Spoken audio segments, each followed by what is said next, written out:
तर नमस्कार मित्रांनो, गेल्या काही दिवसापासून सुरेश धस हे वारंवार बोलत आहेत आणि त्यांनी वेळोवेळी धनंजय मुंडे यांना टार्गेट देखील केलं आहे. ते संतोष देशमुख यांची केस असू द्या किंवा पीक विमा घोटाळा असू द्या. त्यांनी असं देखील म्हटलं आहे, की मी जे बोलत आहे 2023-24चं बोलत आहे.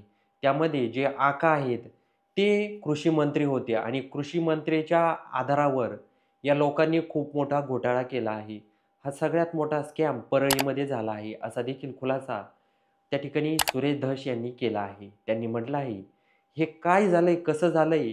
1300-1300 कोटी रुपयाचा पीक विमा या एकट्या परळीमध्ये आला कुठून? काही लोकांना पीक विमा मिळालाच नाही.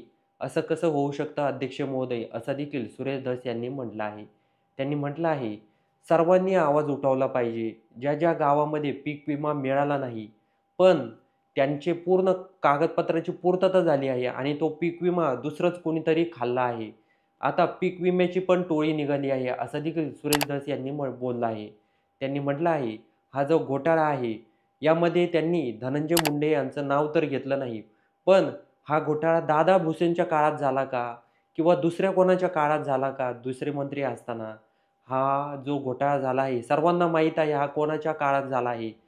सर्वांनी बोललं पाहिजे. मी भाजप पक्षातला आहे, तरी पण मी बोलतोय, असं देखील सुरेश धस यांनी म्हटलं आहे. त्यांनी देवेंद्र फडणवीस यांच्याकडे मागणी केली आहे, की हे जे लोकं आहेत, यांना पीक विमा मिळालाच नाही आणि हे बघा, याला सगळे जे अधिकारी आहेत, सगळं काही आहे, ही सिस्टम आहे, सगळं काही मिळून मिसळून आहे. यामध्ये जे कृषी मंत्री आहेत, यांचा मोठा हात होता. त्यावेळेस धनंजय मुंडे हे कृषी मंत्री होते. त्यावेळेसच हा ₹1 पीक विम्याचा घोटाळा झाला आहे, असं देखील सुरेश धस यांनी म्हटलं आहे. त्यांनी म्हटलं आहे, की गोरगरीब जनतेला हा पीक विमा मिळाला नाही आणि दुसऱ्याच टोळक्यांना हा पीक विमा मिळाला. म्हणजे ज्यांनी फॉर्म भरले नाही त्यांना तो पीक विमा मिळाला आहे. बोगस पीक विमाची वाटप झाली आहे, असा देखील त्यांनी दावा केला आहे. आता मित्रहो, तुम्ही जर यामध्ये कुणी जर शेतकरी असाल किंवा तुमचा पण असंच काही स्कॅम झालाय, घोटाळा झालाय, तर कमेंटमध्ये नक्की कळवा. आणि व्हिडिओ आवडला असेल तर चॅनलला सर्वात आधी सबस्क्राईब नक्की करून घ्या.